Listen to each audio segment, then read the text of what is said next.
Assalamualaikum warahmatullahi wabarakatuh.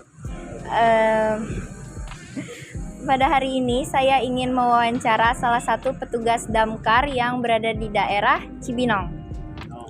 Ya. Sebelum saya mulai wawancara, apakah saya boleh tahu nama Bapak siapa? Perkenalkan, nama saya Nurul Kolbi. Ya? Nurul Kolbi. Nurul Kolbi. Ya. Selanjutnya, sudah berapa lama Bapak bekerja sebagai pemadam kebakaran? Saya belum lama sih ya, kurang lebih sudah 15 tahun menjadi seorang petugas pemadam kebakaran. Selanjutnya, apa tantangan terbesar saat Bapak bekerja sebagai pemadam kebakaran? Tantangan pertama sih sebetulnya seorang petugas itu ketika mendapati kebakaran bangunan yang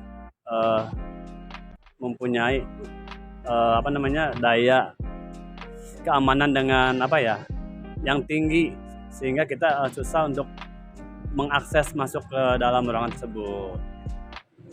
Apa contoh pengalaman paling berkesan selama Bapak bekerja sebagai pemadam kebakaran? Jika menemukan suatu bangunan yang oleh pemiliknya atau perusahaan susah untuk kita masuki karena ada beberapa akses yang mungkin dibuat permanen. Kenapa Bapak tertarik bekerja sebagai pemadam kebakaran? Sebetulnya bukan tertarik, kebetulan menjadi seorang petugas pemadam itu bukan cita-cita. Tadinya saya bekerja lebih di relawan, tapi karena ada lowongan dari sini, saya mencoba melamar dan masuk menjadi petugas.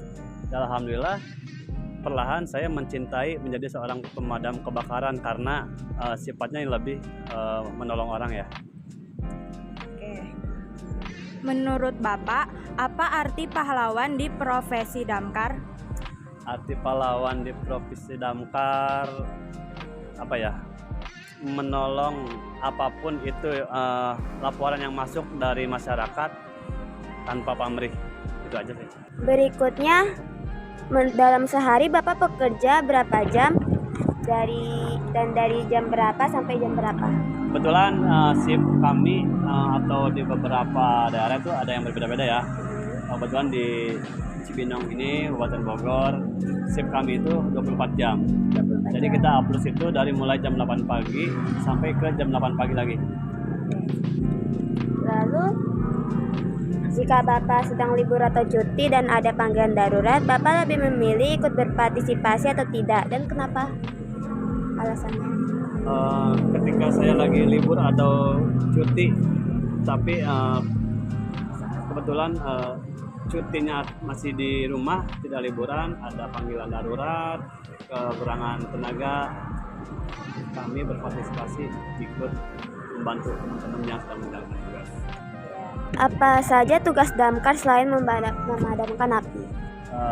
Tugas pemadam kebakaran selain memadamkan api itu ada kayak evakuasi ular-ular berbisa, terus hewan-hewan buas, cincin yang nyangkut di jari dewasa maupun anak-anak, penyelamatan di dalam air, orang yang tenggelam, orang yang hanyut, orang yang mau bunuh diri sekalipun di ketinggian, itu menjadi salah satu tugas orang pemadam kebakaran. Pertanyaan selanjutnya, apabila Bapak gagal dalam menjalani tugas seperti terdapat korban jiwa, bagaimana Bapak mengatasinya? Jikalau kita sedang memadamkan kebakaran dan di lokasi terdapat ada korban jiwa, itu bukan 100% juga kesalahan kita ya, karena dari mulai penanganan atau laporan pun menjadi sumber utama. Mungkin ketika api sebelum besar sudah menelpon kami, korban tersebut bisa kami selamatkan, tapi ketika bangunan sudah mulai habis terbakar, ya disitulah kadang-kadang ternyata banyak korban jiwa yang tidak terselamatkan. Yang jelas, setiap sudah menyelesaikan pemadaman, baik itu ada korban maupun tidak ada korban, kita selalu melakukan evaluasi. Jika terjadi kebakaran besar, maka orang yang dahulu diselamatkan atau dipadamkan terlebih dahulu, Pak? Ketika ada kebakaran besar dan di dalamnya ada seseorang yang harus diselamatkan, kita bekerja dengan masing-masing sudah ada tupoksinya. Kami di sini ada seorang pemadaman dan penyelamatan. Kita berangkat bareng dari kantor menuju lokasi. Tim pemadaman berusaha untuk memutus atau mengurangi si sumber api tersebut.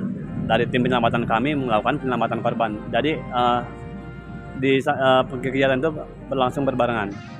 Ya. Selanjutnya, bagaimana Bapak mengatasi jalanan yang macet untuk sampai ke lokasi kebakaran dengan cepat? Untuk menuju lokasi kebakaran, selama ini terkendala jalanan yang cukup padat ya, macet. Terkadang karena beberapa hal dari lampu merah atau padatnya dari orang-orang bekerja. Jadi ketika menuju lokasi, kita terkadang melawan arah dan itu pun karena sifat kendaraan kami atau tugas kami yang emergensi ya. Jadi mungkin ada undang-undangnya juga, karena kalau tidak ada kebakaran tidak mungkin juga kami lawan arah. Alat-alat apa yang wajib Bapak bawa ketika sedang melaksanakan tugas? Tergantung, ketika kami melaksanakan tugas ada kejadian kebakaran, peralatan yang ada di unit pemadam yang kami kerahkan, yaitu di dalamnya sudah ada selang, nozzle, uai, dan lain sebagainya. Di luar pemadaman kita ada penyelamatan, tergantung kebutuhan. Misalkan kita ada panggilan pohon tumbang, kita bawa senter, bawa sensor, alat pemotong lainnya, gitu. Jika terjadi kebakaran besar, maka kemungkinan berapa banyak mobil damkar yang dipanggil? Untuk menghadapi kebakaran berskala besar tergantung juga sumber air yang ada di lokasi. Ketika sumber air minim di lokasi itu bisa belasan mobil kita kerahkan. Tapi ketika sumber air memadai, mungkin paling banyak itu 3-5 unit di lokasi. Jadi tergantung intinya ya Pak? Sumber air. Ketika ada sumber air kita 5 unit pun cukup sepertinya. Oh.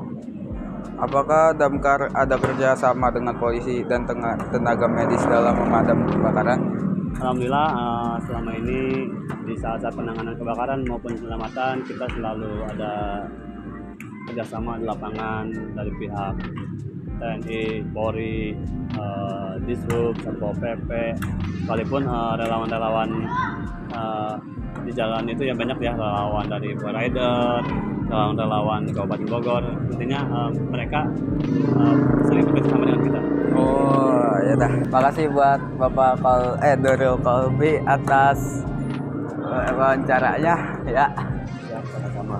Tapi dari SMP Pelita sendiri udah, terima kasih Pak. Assalamualaikum warahmatullahi wabarakatuh. Waalaikumsalam warahmatullahi wabarakatuh. Kali Pak dulu.